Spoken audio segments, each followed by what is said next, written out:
Hi, and welcome to this presentation for the paper Communicating with Haru. I'm Eleanor Sandry. I'm going to be down in the bottom right hand corner of your screen, and that's Haru looking down at me from above, the robot.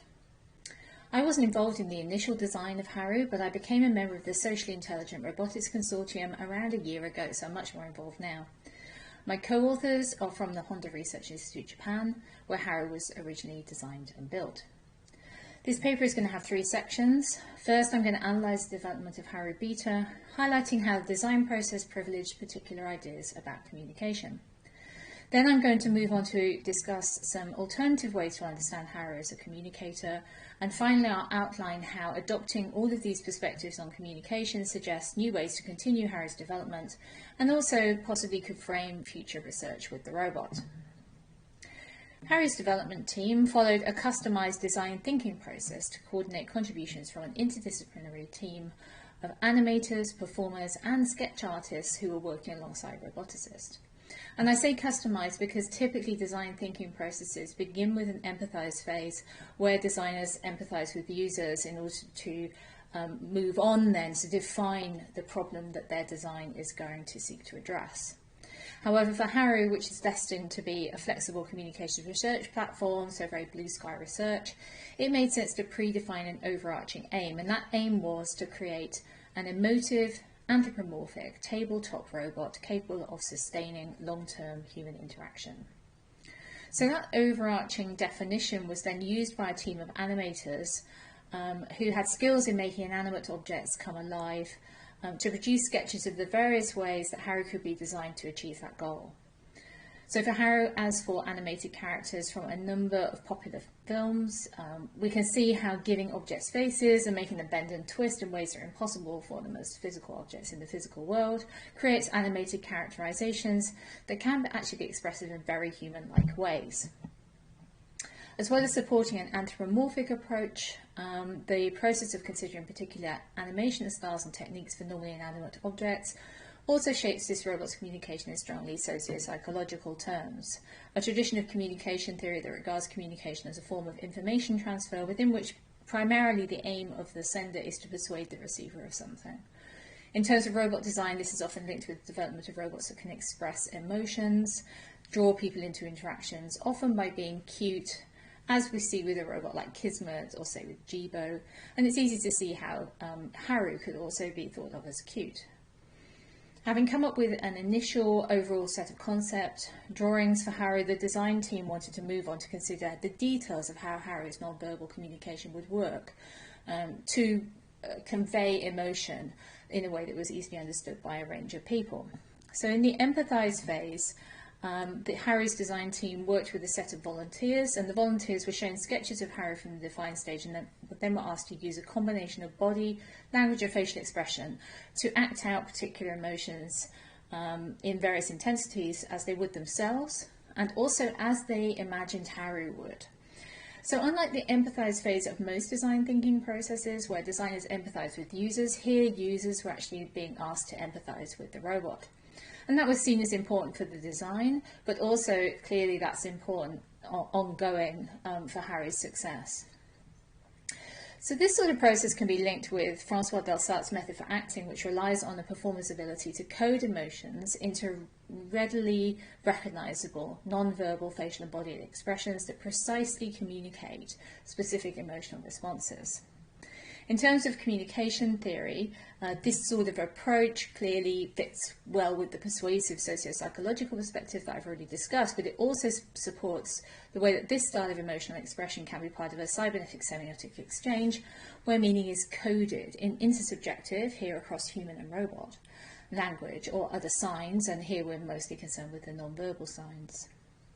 While Haru's design team sought to step away from a literal humanoid or animal form, the anthropomorphic elements of the resulting design are clear, and Haru Beta's design includes two expressive eyes animated on TFT displays with separate LED strips that act as coloured eyebrows, and the eyes can be tilted, each one can move in and out in relation to its casing as well. And finally, an LED matrix in the robot's body also displays a coloured mouth of various shapes and in fact now some cheek characteristics as well.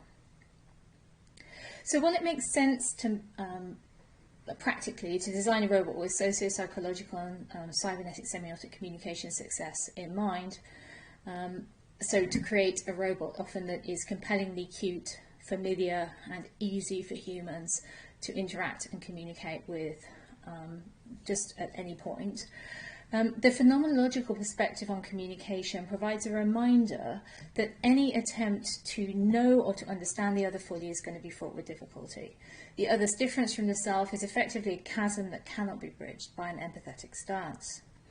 And this raises questions not only in relation to understanding the communication of a robot such as Haru, but also for the design process discussed above, which relies on empathizing with users as well as relying on their ability to empathize with Haru and act out how this robot might express a particular emotion.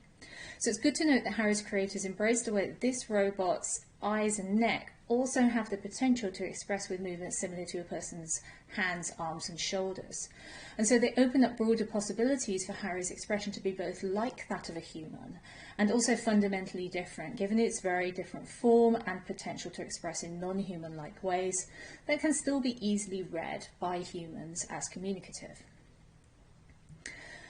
The phenomenological perspective not only highlights the difficulties of making a robot with non-human-like form express in human-like ways, but it also introduces the idea that a robot other's difference is an integral part of why one might communicate with it at all, as opposed to a problem that must be overcome. Caldwell and Lacey suggest that it may well be important for social robots to maintain the sense of alterity or otherness, creating the impression that there is more going on than the user may know. And this effectively keeps a sense of mystery and maybe keeps people interested in what the robot is doing.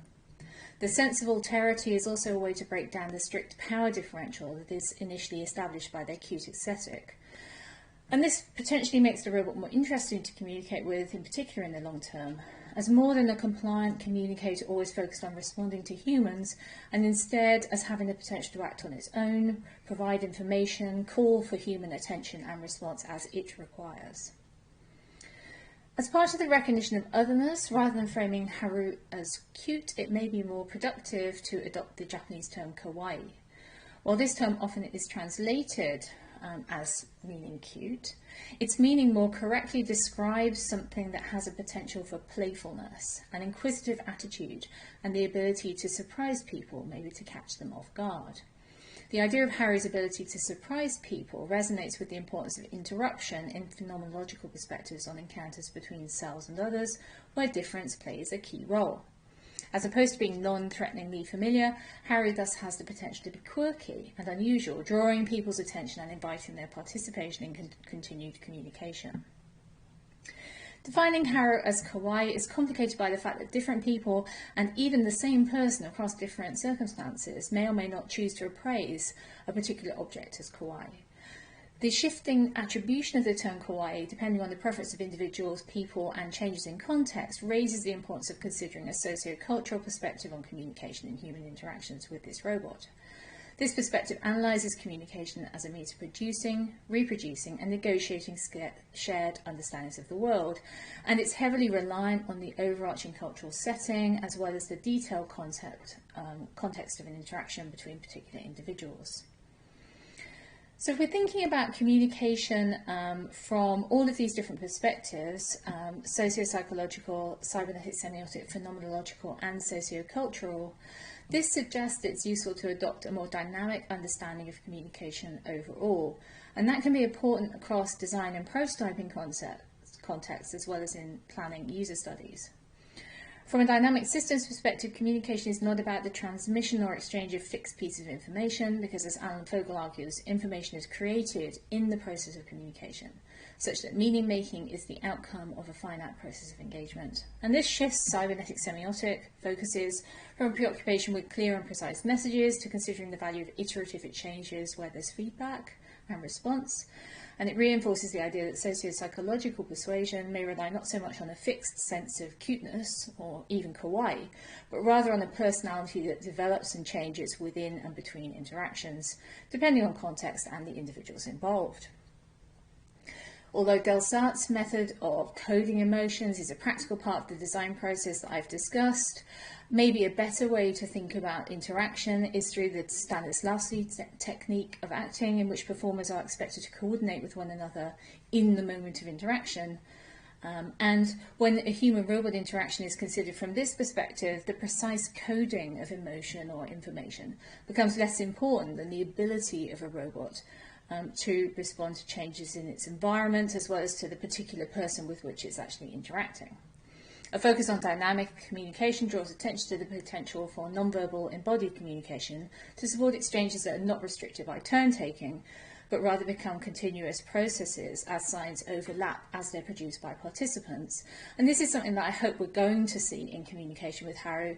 At the moment, situations like playing rock, paper, scissors with Haru, pictured here, obviously are very reliant on strict turn-taking, so it's going to be really interesting to see how that develops in the future. Alongside this, while development of Haru Beta concentrated on the non-verbal body movements and eye expressions of the robot will need to communicate flexibly in a multimodal sense. So the project has adopted an idea of communication as a triple audio-visual reality, which consists of verbal language, so speech or text, paralanguage, tone of voice, non-verbal voice modifiers and sounds, and kinesics, which is really what's been developed here, eye, face and body movements. From human communication perspectives, this can be extended with Haru using non-human communication channels such as Haru emojis, so sort of emoji for Haru that can be displayed on smart devices, and also the projection by Haru as a robot of content onto nearby surfaces. And that's actually in development now. It's not just information, it's also an idea of projecting Haru's world so that Haru can share things with people. The full paper goes into the various contexts within which Haru is likely to be situated for research, but from my perspective, I've been thinking about what work I can contribute in particular towards the idea of investigating responses to Haru in the long term. And I've also been thinking about having to do this within the situation we find ourselves now with COVID-19. And so, thinking about long-term interaction, I think one of the easiest ways of starting this sort of research is with something autoethnographic, auto-hermeneutic research, where I have the opportunity to spend longer-term interactions with and through Haru, because Haru actually operates in a telepresence mode as well as an agent in its own right. And so, writing thick descriptions of how that kind of works for me is a good way of starting out an understanding of long-term interaction with Haru, which can then be moved into more extensive user experience studies that look over the long term as well. So thank you for listening. I imagine I've actually already overrun. I hope not too much. Please ask questions, share ideas, ask me anything. During the conference using the asynchronous comments, because remember I'm in Western Australia, I might not be in your time zone. On Twitter, I'm @elsand, and also via email, you can always contact me. Thank you for listening.